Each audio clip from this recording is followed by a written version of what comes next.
ഇവിടെ ശ്രീ അരുൺകുമാർ ജനങ്ങളെ സംബന്ധിച്ച്, പാവപ്പെട്ട മനുഷ്യരെ സംബന്ധിച്ച് അവരുടെ നിത്യനിദാന ചെലവുകൾ കഴിഞ്ഞു പോവുക എന്നുള്ളതാണ് അവരെ സംബന്ധിക്കുന്ന വലിയ കാര്യം. അവരെ സംബന്ധിച്ച് കോപ്പറേറ്റീവ് ഫെഡറലിസം ഒക്കെ പറഞ്ഞ് മനസ്സിലാക്കാൻ പോയാൽ അവർക്കത് മനസ്സിലാവില്ല. ജീവിതം എങ്ങനെ മുന്നോട്ട് കൊണ്ടുപോകണം എന്നുള്ളതാണ് അവരെ സംബന്ധിക്കുന്ന അവരുടെ മൗലികമായ പ്രശ്നം.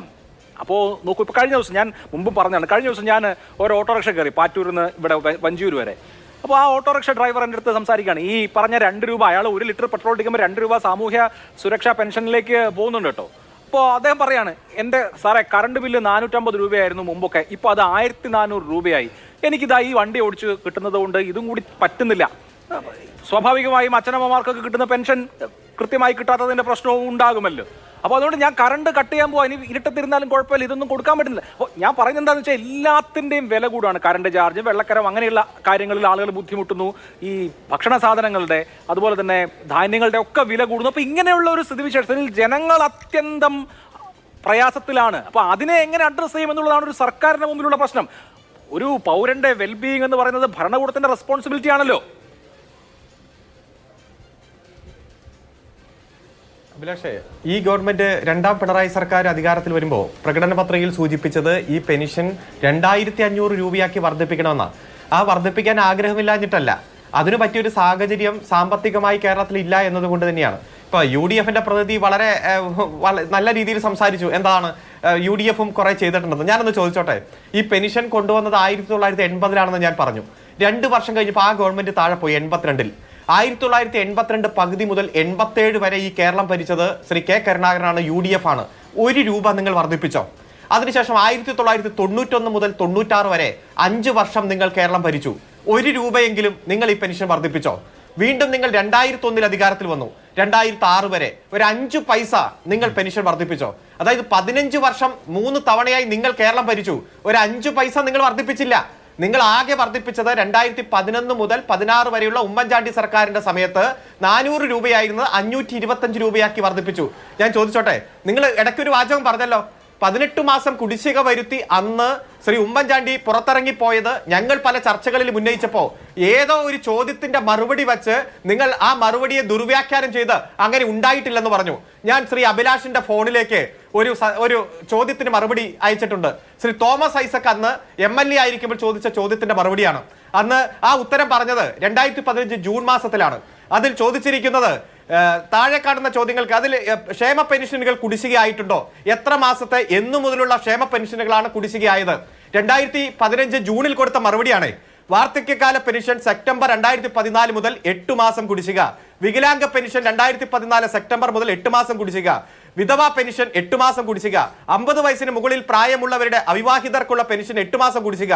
കർഷക തൊഴിലാളികൾക്ക് 10 മാസം കുടിശ്ശിക. ഇത് 2015 ജൂൺ മാസത്തിൽ കൊടുക്കുന്ന മറുപടിയാ. ആ July, August, September, October, November, December കഴിഞ്ഞ് 2016 ഏപ്രിൽ മാസം വരെ UDF ഭരിച്ചേ. 10 മാസം കൂടി. ആ 10ഉം ഈ ഉത്തരത്തിൽ പറഞ്ഞ 8 മാസവും 18 മാസം കുടിശ്ശിക വരുത്തി. ഇല്ലെ കോടിക്കണക്കിന് രൂപയുടെ കുടിശ്ശിക വരുത്തിയിട്ടാ UDF ഇറങ്ങിപ്പോയെ. അല്ല, അങ്ങനെയാണെങ്കിൽ വളരെ ന്യായമായ കുടിശ്ശിക വരുത്തിയിട്ടാണ് ഇറങ്ങിപ്പോയത്. ആ കുടിശ്ശിക ശരി, ഇത്രയും 18 മാസത്തെ കുടിശ്ശിക എന്ന് പറഞ്ഞാൽ എത്ര രൂപ വരും? ഈ പിണറായി വിജയൻ സർക്കാർ അധികാരത്തിലെത്തിയപ്പോൾ പുറപ്പെടുവിച്ച ധവളപത്രത്തിൽ പറയുന്നത് 806 കോടി രൂപ മുൻ സർക്കാരിന്റെ കാലത്തെ പെൻഷൻ കുടിശ്ശിക തീർപ്പാക്കാൻ വേണ്ടി വിനിയോഗിച്ചു എന്നാണ്. ഈ പറയുന്ന 18 മാസത്തെ ക്ഷേമ പെൻഷൻ കുടിശ്ശിക എല്ലാം കൂടി ഈ പിണറായി വിജയൻ സർക്കാരിന് 806 കോടി രൂപയ്ക്ക് കൊടുത്തു തീർക്കാൻ പറ്റിയോ? സർക്കാർ രേഖയാണ്, ധവളപത്രം കള്ളം പറയില്ലല്ലോ. ഇല്ല, അതിൽ ആ സമയത്ത് പെൻഷന്റെ തുക എന്ന് പറഞ്ഞാൽ ഇപ്പൊ 1600 വച്ചല്ല ഹരിച്ചു നോക്കേണ്ടത്. 600 പെൻഷൻ നോർമൽ ആയിട്ടുള്ള പെൻഷനാണ്. അത് വെച്ച് നോക്കുമ്പോൾ ഇപ്പൊ MLA കൊടുത്ത കണക്കുകൾ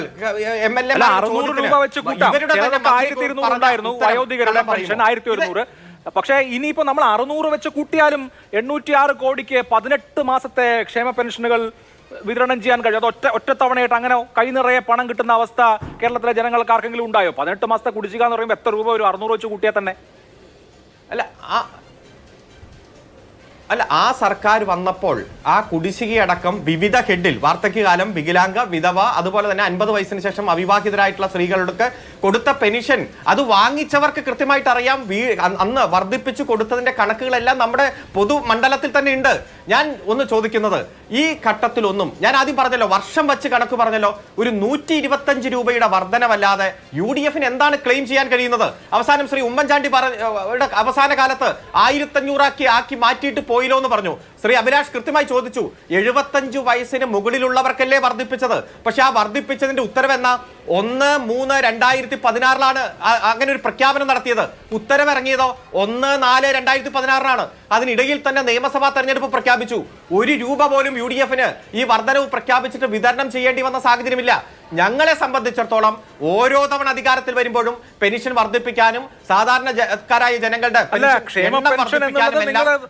ഏറ്റവും പ്രധാനപ്പെട്ട നയപരമായ കാര്യമായി പറയുന്നതാണ് എന്ന് മാത്രമല്ല, ഇപ്പോ VS സർക്കാരിന്റെ കാലത്തല്ലേ 400 രൂപയാക്കിയത്. VS സർക്കാരിന്റെ കാലത്ത് 400 രൂപയാക്കിയപ്പോ 300 രൂപയിൽ നിന്ന് 400 രൂപയാക്കിയാൽ 400 രൂപ കൊടുത്തത് ഉമ്മൻചാണ്ടി മുഖ്യമന്ത്രിയായതിനു ശേഷമാണ്. ഇതുപോലെ അവസാനത്തെ ബജറ്റിലായിരുന്നു തീരുമാനം. അപ്പൊ അത് നിങ്ങൾ അങ്ങോട്ടും ഇങ്ങോട്ടും ഒക്കെ അങ്ങനെ ആരോപിക്കാം. ഞങ്ങൾ 400 ആക്കിയെന്ന് ചോദിച്ചാൽ 400 കൊടുത്തത് അടുത്ത സർക്കാരിന്റെ സമയത്താണ്.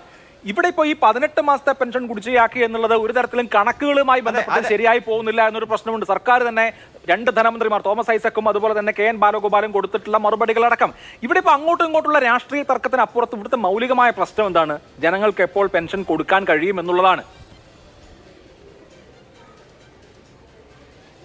അതെ അതെ, ഞാൻ ഇവിടെ സൂചിപ്പിക്കാം. ഇപ്പോൾ ഞാൻ ഒരു മറുപടിയോടെ ഞാൻ അങ്ങേക്ക് അയച്ചു തരാം. തോമസ് ഐസക്കിന്റെ തന്നെ ഒരു ആർട്ടിക്കിളാണ്. അതിൽ കൃത്യമായി ഈ പറഞ്ഞ താങ്കൾ ധവളപത്രത്തിൽ പറഞ്ഞ തുകയും തോമസ് ഐസക്കിന്റെ തന്നെ ആർട്ടിക്കിളിലുള്ള തുകയും തമ്മിൽ വ്യത്യാസമുണ്ട്. ഞാനത് കൃത്യമായി അങ്ങേക്ക് ഈ ചർച്ച തീരുന്നതിന് മുമ്പ് തന്നെ അയച്ചു തരാം. ഞാനിവിടെ പറയുന്നത്, പെൻഷൻ കൃത്യമായി മാസാമാസം വിതരണം ചെയ്യണം എന്ന് തന്നെയാണ് ഞങ്ങളുടെ ആഗ്രഹം, നമ്മുടെ എല്ലാവരുടെയും ആഗ്രഹം. അതിന് പറ്റിയ ഒരു സാമൂഹ്യ അന്തരീക്ഷം ഇല്ലാതെ പോയത് ഇപ്പൊ എന്താണ്? സുപ്രീം കോടതിയിൽ പോയി കേസ് കൊടുക്കാൻ കാരണം എന്താണ്? ഡൽഹിയിൽ പോയി ഈ തണുപ്പത്ത് മന്ത്രിമാരും MLA-മാരും എല്ലാം പോയി സമരം നടത്താൻ കാരണം മറ്റു സാഹചര്യങ്ങൾ എല്ലാം നോക്കിയല്ലോ, പരമാവധി ശ്രമിച്ചല്ലോ. ആ സമരം നടത്താൻ കാരണം നിലനിൽക്കുന്ന സാഹചര്യങ്ങളോട് പൊരുത്തപ്പെട്ടു പോകാൻ കഴിയാതെ വരുന്ന ഒരു അസാധാരണമായിട്ടുള്ള സാഹചര്യം കേരളത്തിലുണ്ടായി. എന്തിനാണ് കേരളത്തോട് മാത്രം ഇത്ര അവഗണന? ഇപ്പൊ ഈ BJP-യുടെ പ്രതിനിധി വലിയ തരത്തിൽ പറഞ്ഞല്ലോ. ഞാൻ ഒറ്റ കാര്യം കൂടി സൂചിപ്പിക്കട്ടെ. 80 വയസ്സിന് മുകളിലുള്ളവർക്ക് കേന്ദ്ര പെൻഷനായി 500 രൂപ വീതം നിങ്ങൾ കൊടുക്കുന്നുണ്ട്. മൊത്തത്തിൽ പെൻഷൻ വാങ്ങിക്കുന്നവരുടെ 2.3% ആളുകൾക്കേ അത് കിട്ടുന്നുള്ളൂ. 97.3% ആളുകൾക്ക് പെൻഷൻ, 80 വയസ്സിന് മുകളിലുള്ളവർക്ക് പെൻഷൻ കൊടുക്കുന്നത് സംസ്ഥാന ഗവൺമെന്റ് ആണ്. 60 വയസ്സിനും 80 വയസ്സിനും ഇടയിൽ നിങ്ങൾ 200 രൂപ കൊടുക്കുന്നുണ്ട്. അത് വെറും 3.7 ലക്ഷം പേർക്കാണ് കിട്ടുന്നത്. അതുപോലെ തന്നെ വിധവകൾക്കും അംഗവൈകല്യമുള്ളവർക്കും 300 രൂപ വീതം നിങ്ങൾ 2 ലക്ഷം പേർക്കാണ് കൊടുക്കുന്നത്. അതായത് പെൻഷൻ തുകയായി കേരളത്തിൽ വിതരണം ചെയ്യുന്ന തുകയിൽ 98% കൊടുക്കുന്ന സംസ്ഥാന ഗവൺമെന്റ്. വെറും 2% നിങ്ങൾ കൊടുക്കുന്നത്. അത് 5,80,000 പേർക്ക് ചെറിയ തുക. നിങ്ങൾ തരുന്ന തുകയോടുകൂടി മറ്റു വലിയ തുക കൂടി കൂട്ടിച്ചേർത്തിട്ടാണ് ഞങ്ങൾ അത് 1,600 ആക്കി മാറ്റുന്നത്. ഈ ചെറിയ തുക തരുന്ന നിങ്ങൾ പറഞ്ഞല്ലോ വലിയ ഒരുമിച്ച് തുക തന്നില്ല, നുണയാണ്.